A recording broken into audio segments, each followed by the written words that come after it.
some economic figures we're receiving from the Ghana Statistical Service. Ghana's economy grew by 4.9% in the first quarter of 2020 compared with the growth rate of 6% during the same period last year. Now, the latest data from the Statistical Service says it was anchored on the services sector at 9.5%, followed by the agri sector, which expanded by 2.8%, and industry by 1.5%.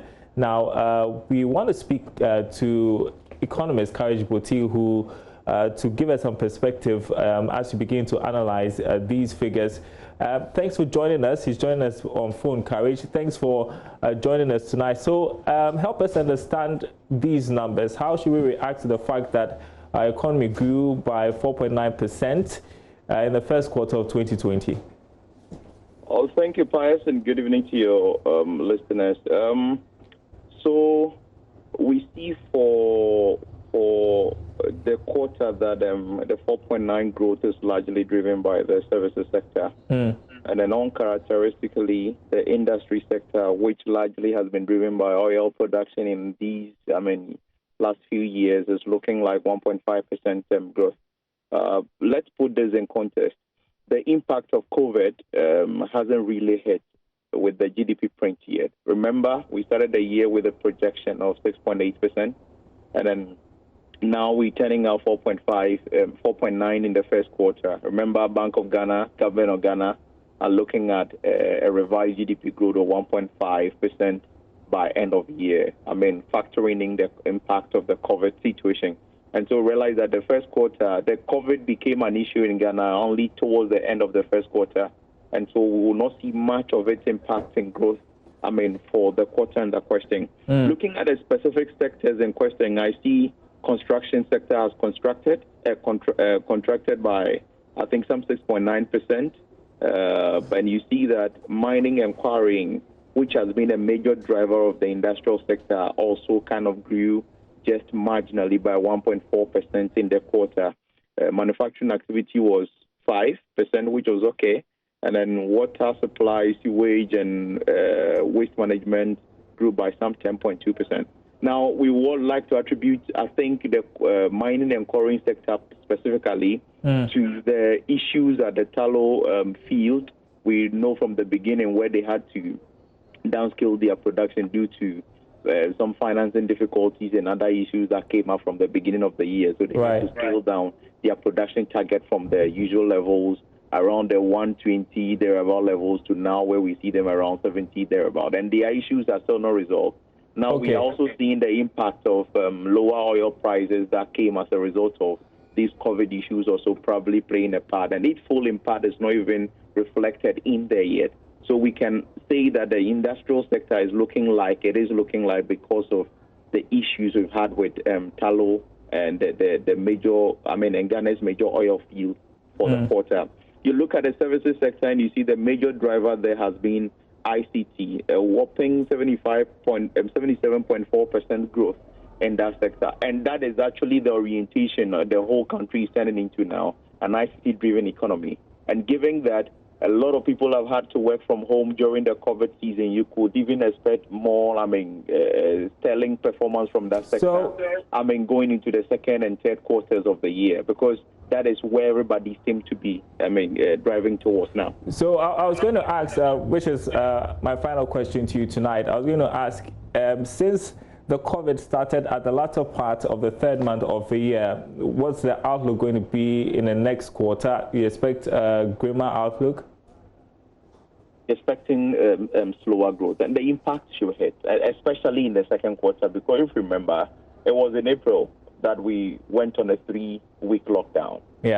Major cities in Ghana, the Greater Accra and Greater Kumasi area, and that is the economic hub really of the country.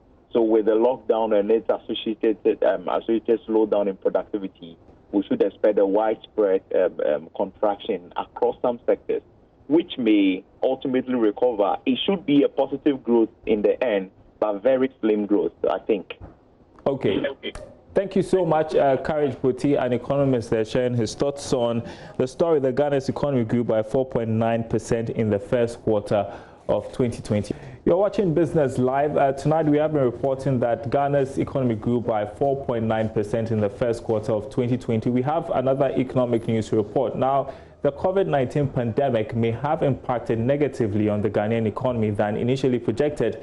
A new Bank of Ghana report, for instance, has shown that some significant slowdown was experienced in March compared to the same period last year. JoyNews joins me in the studio with more on this. So how bad is the situation, George? Well, Daryl, if you go through, you could see that economic activities has really slowed down. And that is going to have an impact in terms of tax mobilization. If you look at pension contributions, if you look at economic activities, if you look at sectors that actually government derives revenue in terms of domestic tax, all those sectors decline. Despite this picture, there was another side of the economy that was doing well. If you look at the activities at the port, it has picked up strongly. So what does real sector report by the Bank of Ghana they released? We're giving us some hard numbers in terms of how the economy fared. But just like your previous discussion, Daryl, when did the COVID actually started? So some would say that in terms of the real impacts, maybe early days yet to look at these figures and make a concrete judgment in terms of how COVID has really impacted on the economy there. Okay, and so you mentioned the GDP figures that we have seen today for the first quarter, which is 4.9%. And so I was asking Courage Boti if things were going to get grimmer, seeing that the lockdown was in April. What do you think? Are things going to get worse before they get better? But Daryl, you could see that these numbers are coming during times where there were little economic activities. The restrictions, the lockdown, restaurants were not open, people were in the house, consumption declined significantly. If you go back to the fiscal service data, you could see that the services sector was the main driver, fueled by information and communication. People were using a lot of data, people were talking, texting, so that could give you that picture.